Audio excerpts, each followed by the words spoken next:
I was really starting to question things. I was like, geez, is like AI going to take over everything? Are they going to replace data analysts? Am I even needed anymore? All my content that I built up over the past 3 years at the time is that like going to be useless in a year? And like, did I waste 3 years of my life doing this? Do you think that variety helps you not burn out, essentially? I have seen creators already come and go since I've started, and they're like burnt out within like 2 years. And I feel like I'm like at my peak right now. Like I'm going as stronger than I ever have. Okay, so AI is coming. It's going to impact the space. What are you going to do? Mm-hmm. Are you going to work in a different domain? A lot of the work that I would think is fairly repetitive and manual, I think those are the ones that are going to be impacted in the next like 5 years. But the ones where you need to do critical thinking, where you're problem solving and you're figuring out issues because of all these different systems, that work is never going away.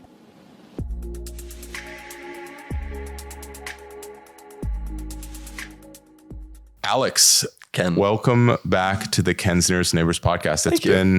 This is probably the shortest gap I've had between the same guest in a couple times, but a lot has changed in a very short period of time. So yeah, I agree. Welcome again. And thank you.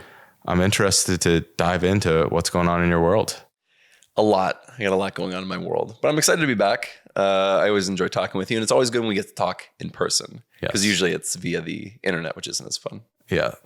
I think the latency and the body language and those types of things, it allows us to have a lot more of a authentic conversation. I agree. And it also lends itself to us talking about other things, because when you're on Zoom, when you're doing these things, it's so targeted. But if you're just hanging around, you just talk about a lot of weird and different stuff. Like that stuff you definitely shouldn't have told me earlier. Yeah. So no, we have too much time on our hands right now, and it's leading to things, really leading to bad places. So last time we were chatting, you had just launched Analyst Builder. You were doing the beta. You were feeling it out. We're talking about some marketing strategy and a lot of those types of things. Where's that now? What has transformed? Is it doing well? Is it doing terrible? What's going on? No, it's going really well. And yeah, last time we talked, so I created this data analyst learning platform to teach people data analytics. It has my full courses as well as like a coding integration, which is really neat.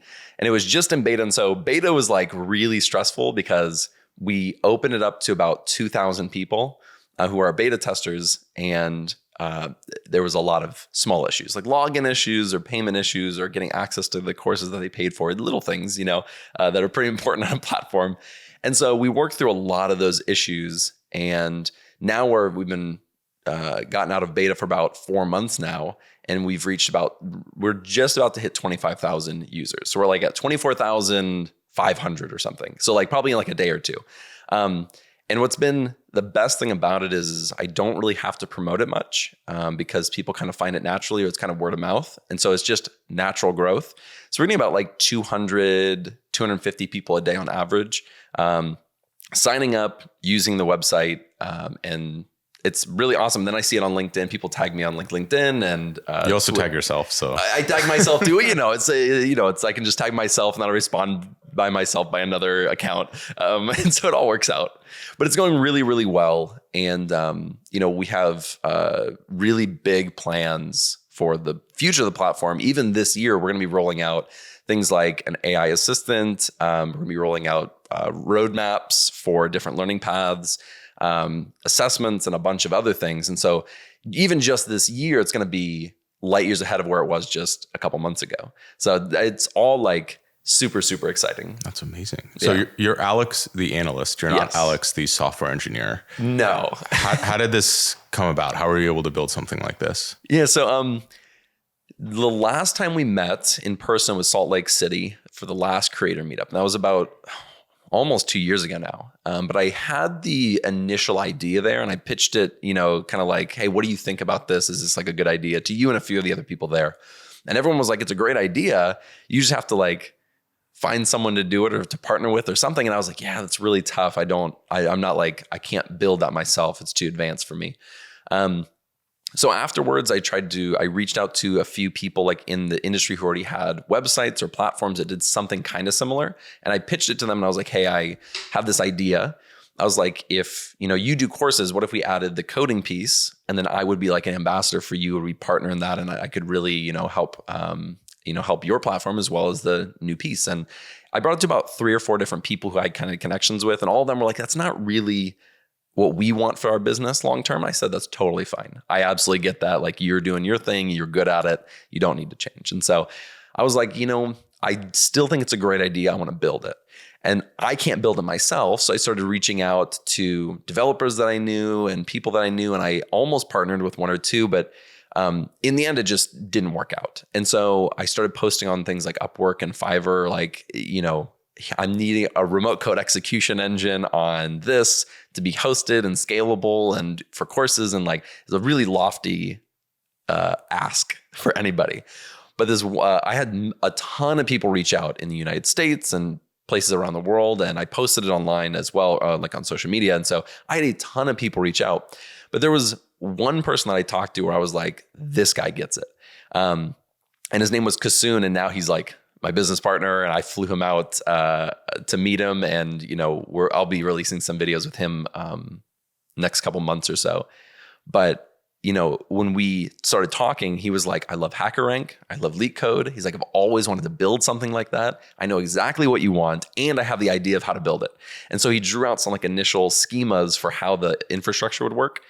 And I was like, dude, this is exactly what I've been looking for. And so it took us about a year to build. And it was a lot of blood, sweat, and tears, and like trials and tribulations of like, this isn't going to work. AI is like here, and like, this is a horrible idea now. And we went through a lot of like a big roller coaster. And then last October, in October of 2023, we had our beta launch where we opened it up to real users. And it was really scary. And you tried it before anybody. I had you kind of like look at it, and you gave great feedback. And I had a few like, other friends and like my father-in-law give feedback on the platform. And then we were like, all right, we just have to go. Like, we just have to open it up, even though we don't feel 100% like it's like 100% where it needs to be. And, since then I've, been creating more courses and adding more questions, and we've enhanced the platform a lot, and we're adding new features. It seems like almost every single week, because I have a whole team now that Kasoon, he has his own startup, and then we kind of run this startup together. And so he has his whole team of like software engineers, QA testers, web developers, and they do a lot of the building and ideas and a lot of the designs for the website that I'm just not good at. And so it really has taken a village, but we're in like a really awesome place now. So I want to go back to how that all started on Upwork and in some of these websites. So there's a way you can essentially request for a proposal and put something out there and things along those lines. Can you talk a little bit more about that experience? Because I feel like that's something that's so overlooked by so many people that are either looking to build skills or looking to have projects to work on, looking to develop in that domain. To me, that's something that I learned through talking to you. And I feel like there's so many opportunities, especially if there's a specific problem that you have very unique ability or a unique domain knowledge to solve.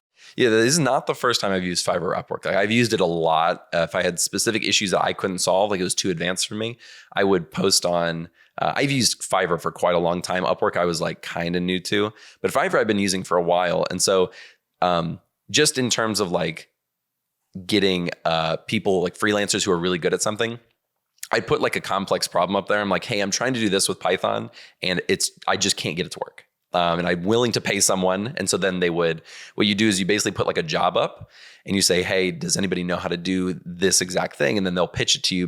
They'll message you back and say, yes, I know how to do that. I've worked with Python for 10 years, and this is a problem I know how to solve. It'll cost $400. And I'm like, okay, great. And then I pay them.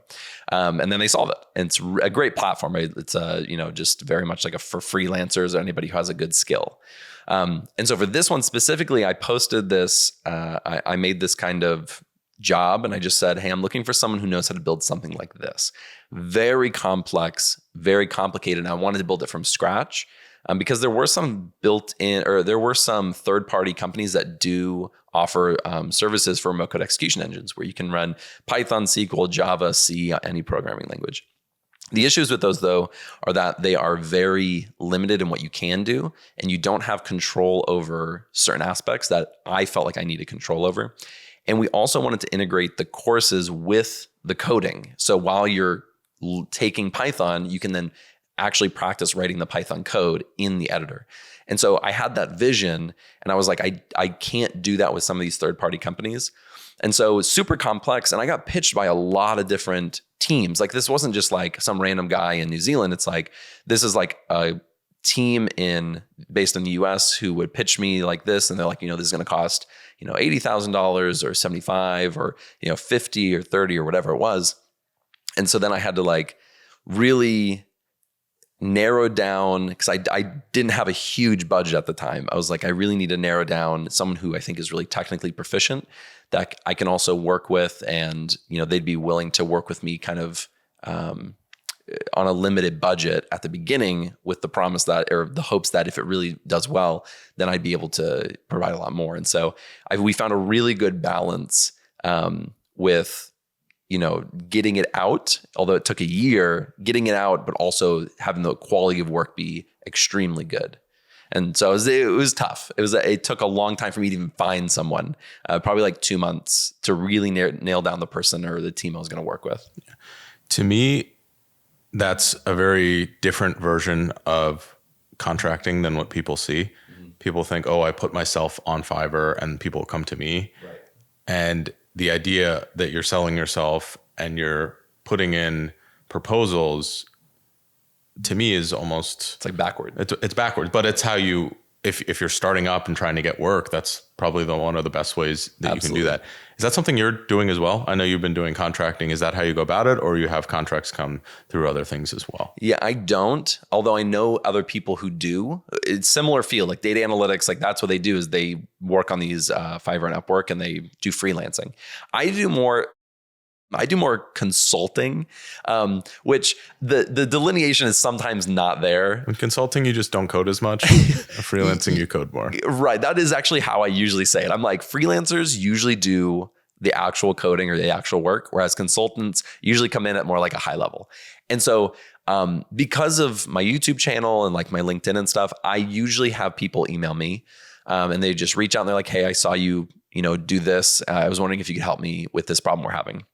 I'm like, of course, let's take a look at it and see if I'm a good fit or if I actually know what I'm doing with that. If not, then I can't help you. And then we'll get on a call. I'll be like, okay, yeah, that's it. I know how to solve that problem. Here's how much it's going to cost. And I usually do just like a flat rate. I usually don't do hourly because I feel like to solve a problem, it's worth this much. And if it takes me an additional 20 hours, that shouldn't cost you just because I messed up and thought it was easier to solve. And so the consulting piece of what I do is very wide ranging, from making internal videos for, a company, making external videos for a company, consulting on, data migration strategies, or what should we switch to cloud versus using on-prem servers. I consult with a lot of these different things that I have experience in. And so that's like a whole different world other than the YouTube stuff and the Analyst Builder stuff. It's like there's like, those things don't really touch each other at all. This episode of Kenzera's Neighbors is brought to you by Z by HP, HP's high compute, workstation grade line of products and solutions. Z is specifically made for high performance data science solutions, and I personally use the ZBook Studio and the Z8 workstation. I really love that the Z workstations can come standard with Linux or WSL2, and they can be configured with the Data Science Software Stack Manager.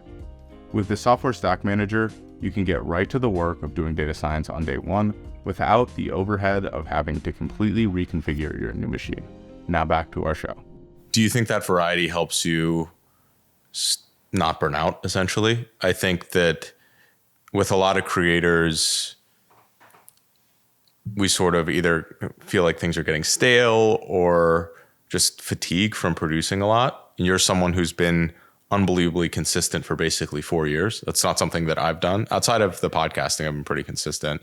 Other people have changed domains, but it seems like you've been able to focus and stay excited about the data analytics space for so long. Yeah.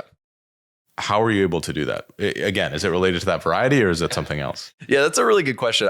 Because you're right. I've already seen, now that I've been doing this for almost 4 years and 3 months now, I have seen creators already come and go since I've started, and they're like burnt out within like 2 years. And I feel like I'm like at my peak right now. Like I'm going as stronger than I ever have. Variety helps a lot. I also definitely have a lot of skin in the game because I don't have an employer anymore. I'm my own boss, and my wife really doesn't work that much. And so I have an extreme responsibility on my shoulders just to provide for my family. So that's one thing that really drives me. But the content piece, having a passion for the content is also really important.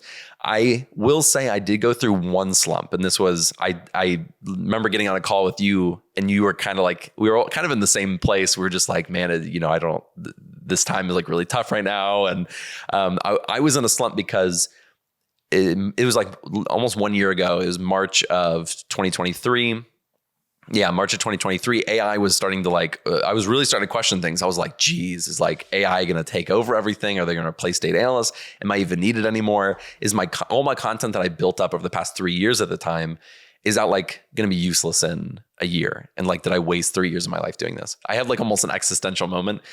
As I got more into learning about AI, using it myself, getting a lot of hands-on experience, I felt a lot more of a sense of like, oh, okay, we're not going to get replaced just yet. We have time, it has its limitations. And a lot of people have realized that as well. And then I had this renewed sense of like, okay, what is like the future of the channel? What's the future of what I want to work on? And that was also in the midst of like building Analyst Builder. I was investing a lot of money and time into building this. I was like, is this worthless now because of AI?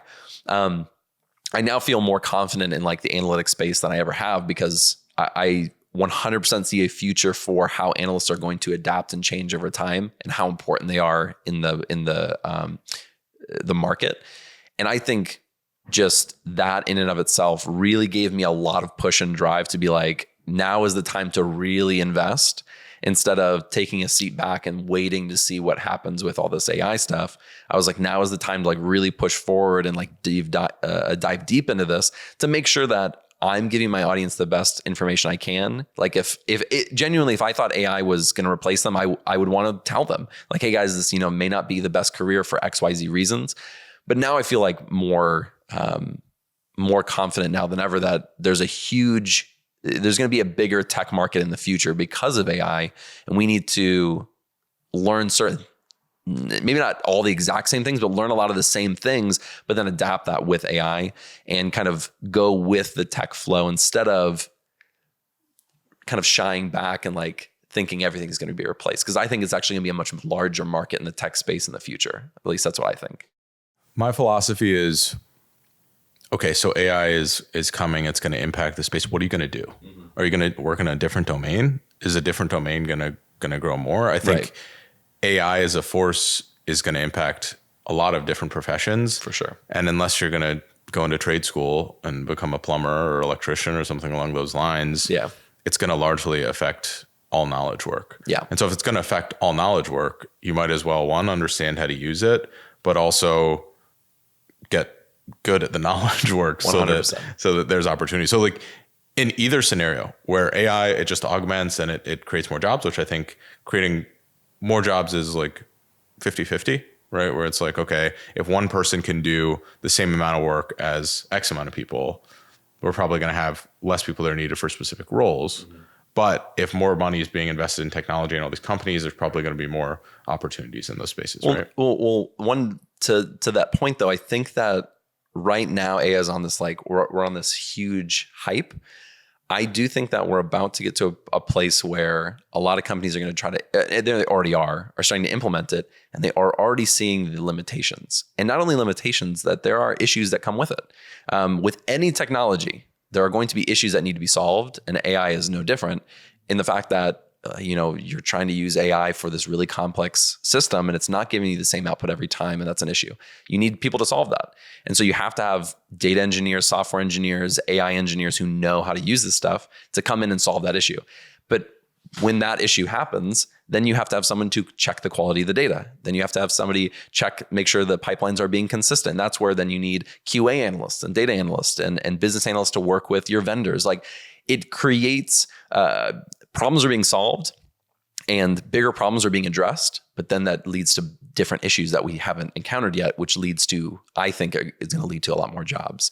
So I think there is going to be an offset. I think a lot of the lower, simpler jobs that have a lot of manual entry work, definitely is going to be a lot of jobs displaced in the area. I think a lot of repetitive work. So if you're just doing Excel work, but it's all the same, I think AI eventually will be able to do most of that in the next several years. And so a lot of the work that I would think is fairly repetitive and manual, I think those are the ones that are going to be impacted in the next 5 years. But the ones where you need to do critical thinking, where you're problem solving and you're figuring out issues because of all these different systems, that work is never going away. I don't see a world in the next 20 years where AI is so good where it doesn't have any issues. I can't imagine it. Maybe it does though. Well, no, I think it's interesting to look at parallel fields. It's interesting to see how other things have evolved. You look at software engineering, right? Or you look at being a cloud infrastructure person, or even a data infrastructure person. Their whole job is managing the vendors and essentially spinning things up, putting them down, right, creating the infrastructure within these other companies. And that's something I think that's really difficult for AI to manage effectively. And so you start seeing this transformation of roles where people are overseeing and linking things up and making sure the systems are working together, rather than necessarily doing the hands-on work as frequently. And I think that that's a very natural evolution. I also think that that's a little bit of a different skill set that we're looking at and trying to evolve into. But to me, that is an important observation. But that to me is also a little bit of the scary thing, is that we don't necessarily know exactly what these roles are going to be. But if you're informed about the domain, if you're continuing to learn, nothing says to me that you're not going to be able to continue to learn to be able to evolve in these domains. Building a relevant skill set, staying up to date with some of this stuff. I'm a little wary of staying completely up to date right, because it's impossible to stay up with all the information. But having at least being aware of news and understanding the core fundamentals of what's going on. You're looking at these large language models. Oh, I know what a transformer is. Just understanding that basic architecture. Okay, how are these trained? How you evaluate these things? You don't have to know, okay, what the new Mamba framework is for training these things or whatever it might be. But how much, if you're looking at the new roles in the future, how much better suited are you if you're upskilled or you're well presentable or you know a lot for any of the new roles that come up? No one is better trained than you are. So why wouldn't you stay on top of these things, right? Right. Well, I 100% agree that, if you already know things, if you let's take me for example, I feel like I have a very strong foundation in SQL, Python, Excel, any BI tool, and then the cloud. Those things are going to be still very relevant and important in the next 15 years. Very. Even with AI, you can, create code and all these things. The issue with that is I think a lot of people have already started to see this, is AI has its limitations with coding. And so if you're really doing really important work at a company and you only use AI for your coding and you don't know how to implement it, you don't know how to test it, you don't know if that code is really the best code that could be written for it, then you're creating, there's a term for it, you're creating, not spaghetti code, that's not what I'm thinking, but you're technical debt. So you're creating a lot of tech debt in the long run, which is it's horrible. It builds and it builds and it builds, and then it just cripples you. And you can't, it can take a long time to either go back and change it or refactor it or whatever you have to do. And so that's the piece that I think a lot of people don't see who are just starting out. They think, well, AI can already code. Well, yes, it can, but it's not perfect. And it's not even what I would say is always the best case scenario for the code. So if it spits out a piece of code and it works, that's good, but it may not be the best way to do it. And especially when you're working, let's say SQL, for example, when you're working with millions and billions of rows of data, it can cost a lot of money to run the wrong code, create the wrong stored procedure, create the wrong job. You're automating these processes. If you do it the wrong way, it can cost you a lot of time and a lot of money, and it can be a huge headache for your customers. Then you need to go back and fix that, which causes the technical debt. And so I think that it's just, because AI isn't going to know everything. They're not going to know the ins and out of your business. They're not going to know the exact perfect solution. If you don't already somewhat know the skill or, have a really in-depth knowledge of it, you're going to cause other issues that are going to have ripple effects down the road. And so that's kind of my take on it. I just think that unless there is crazy improvements in LLMs in the next 10 years, which is it's going to happen. There are going to be improvements, but I don't think it's ever going to be a perfect system. And because of that, you're going to have issues. You're going to have, this technical debt and spaghetti code and all these things packaged together from ChatGPT or whatever system you're using. And it's going to cause issues and you're going to need someone to solve it. So if you have just a skill set and you know how to problem solve and you know how to get in there and get your hands dirty and really dig in, you're going to set yourself up really well for the future, even if AI becomes even a bigger piece of how we're doing our work. Something to push back just a little bit. I think that humans also have the same issues, 100%, right? where they're fallible in these types of things, but that doesn't hide the point that being able to review code, being able to think about how things fit into the bigger pictures is one of the most important skills. Whether it's AI code, written code, whether it's something someone else wrote, being able to see how it fits into the infrastructure of things and keep the documentation similar, that to me is very important. I think one of the benefits that writing code with AI has is that the documentation, if you're commenting it, if you're doing these types of things, it has a similar voice. So everything is essentially translated to a same template. Right. But that doesn't change the fact that there could be issues with it. There could be some of these issues, but it also doesn't change the fact that humans have those too. Yeah. Something I believe it was Jeff Bezos said is that it's almost more important to look at the things that won't change in 10 years than what will change. We don't know what direction AI is going, but I can guarantee you that we're going to have more data than we did than we do now. Yeah. And I guarantee you that technology will continue to innovate. So how do you build skills that are based on those things that won't change? I think one of the reasons why data engineering is increasingly popular over the last 2-3 years is because people see AI, they see all these technologies and they're like, well, we're going to need more data. And I guarantee you in the next 10 years that understanding how to evaluate and work with unstructured data is probably going to be really important as these large language models continue to improve. So it's very easy for us to talk about all the hot and shiny things that are coming out, but those are probably not the things, if you're looking to land a job, you should be indexing on, because a new LLM could come out tomorrow that completely demolishes all the other ones, or a new framework, a new way of working with these things could completely undo all the other stuff. Look at Soma in terms of how far we've come with video generation in basically a year. You saw the famous Will Smith spaghetti video versus what it looks like now. It's absolutely incredible. Yeah. So to me, I think you're doing a cool thing with building on the fundamentals that are not going to change compared to all the stuff that is essentially an inevitability. That is not an inevitability. Yeah, I have thought about that exact thing a lot. I'm like, what's not going to change? I know for a fact people will be using databases. I can count on that. The cloud is going to keep on building and it's going to grow. And of course, Microsoft and Amazon have a huge vested interest in this. That is a huge part of their business. So I think there's just a little side note, both of them have a huge multi-billion-dollar business in terms of providing services to people with these things. They're not going to put themselves out of business. And they will find a way to monetize it and they will find a way to make it useful. And I know that I have a lot of knowledge in Azure, for example. I know that experience will be really useful in the future. I don't see that knowledge or any of those things being useless, because I know that it solves a lot of problems, because there's a lot of tools and features that Azure has, and it solves so many different things. And so knowing how to use them and knowing how to implement them, those types of things are not going to change. And so I think that if you build upon the basics, you build upon in Excel, just take Excel is like the most simplest form or a tool for data in the world. Everybody has used it. Everybody knows how to use it.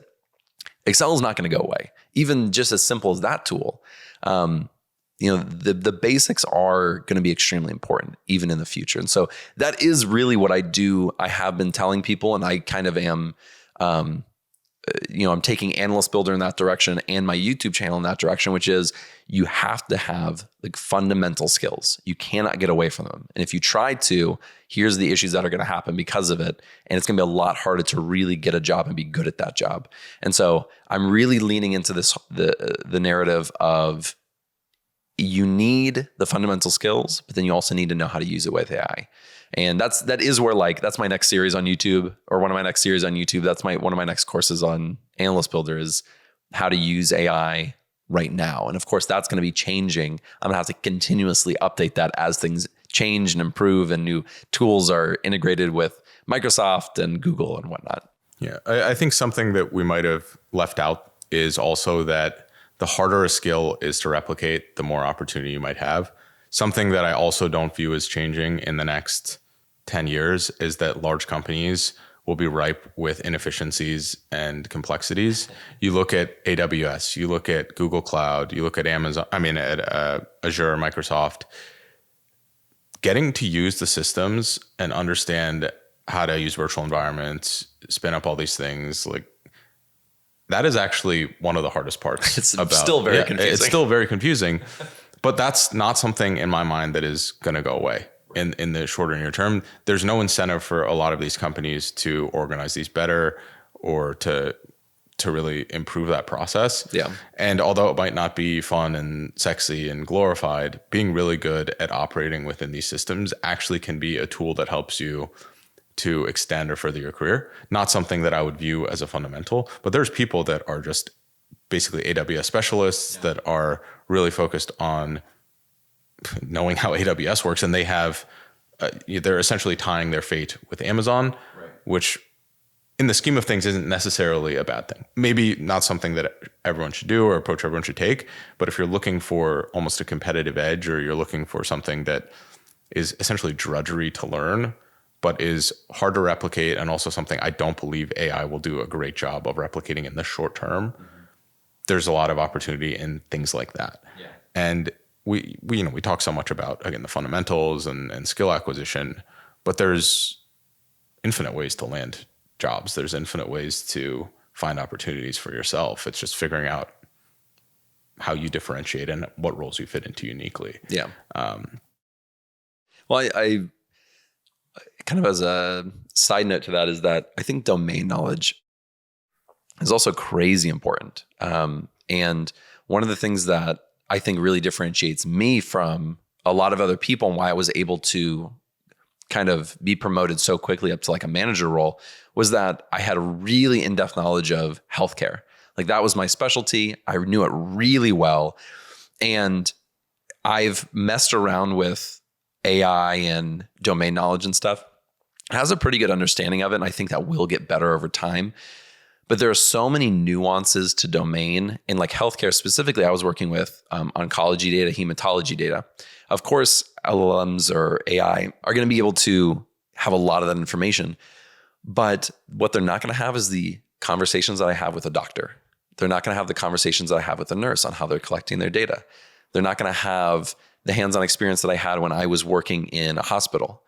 And those types of things are what really sets me apart and gives me an advantage over any AI system that's out there.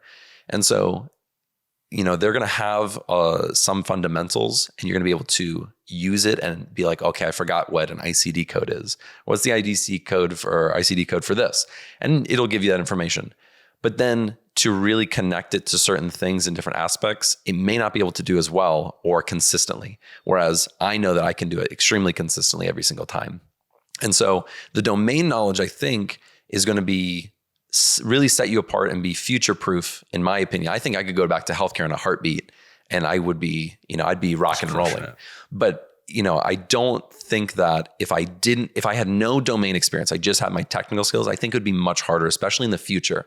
I think just with technical skills, it would be quite a bit harder. And so I do recommend a lot of people if you have experience as a nurse or a doctor, that's my background, or if you've been an accountant or you've been, in these different domains, it's like use that, because that's what really sets you apart and makes you valuable to a company who they could find anybody to write some SQL stuff.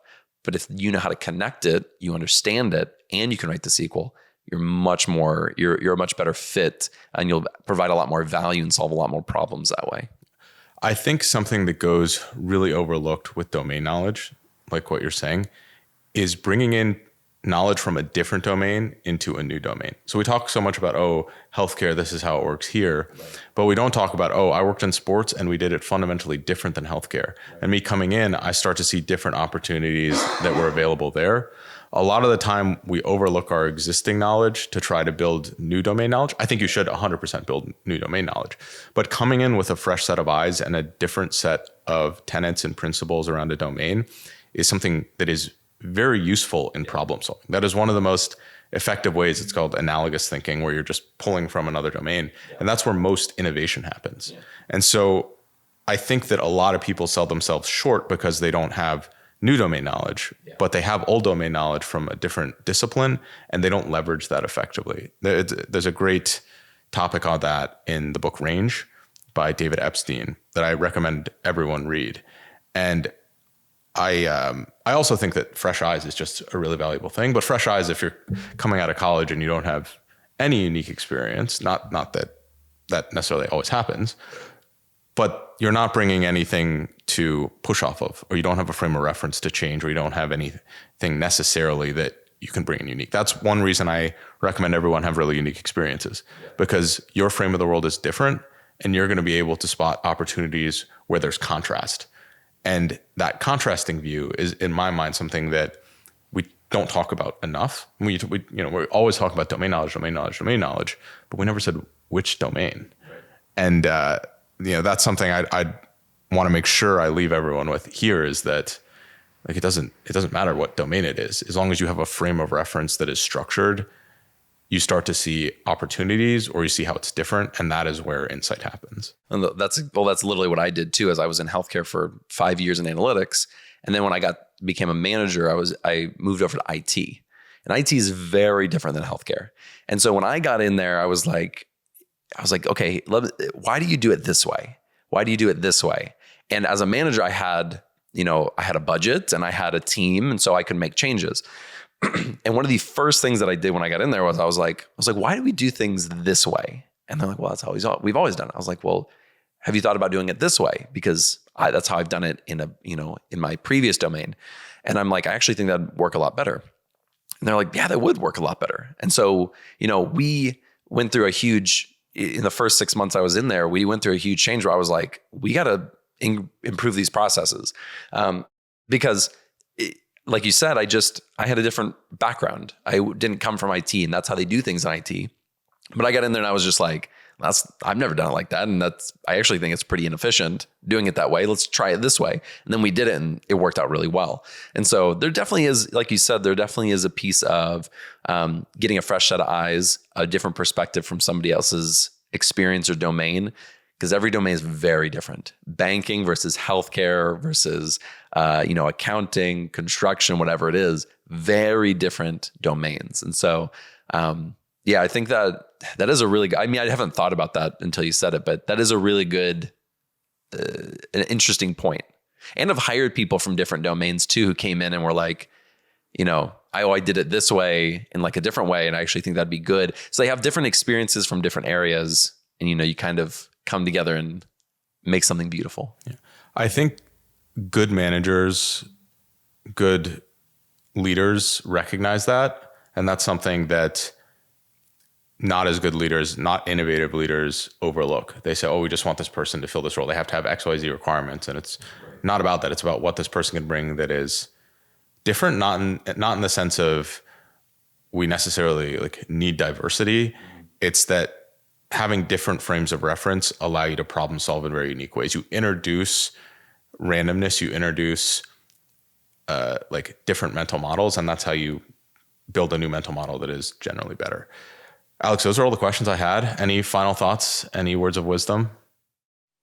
No words of wisdom, but I'll leave with just something inspirational, which is that I think that if people are for whatever reason still listening, they somehow got to the end of this listening to us talk, I would just say that, the world is changing, but you are unique and you are your own person, and that's what you bring to the table. And so you don't have to do what every single other person does or have the experience that everyone else does. You have your own thing that makes you valuable and unique to a company. And so you should view yourself that way and not see yourself as all the deficiencies or all the things that other people have that you may not have. That's what I would leave people with. Amazing. And that's been a pretty common theme of the podcast, is that if you want to stand out, don't do all the same things that other people are doing. Right. Yeah, absolutely. Amazing, Alex. Thank you so much for the time. Thanks for having me. And we'll have some fun this week. Absolutely. Also, thank you to Posit for making all of these in-person conversations possible.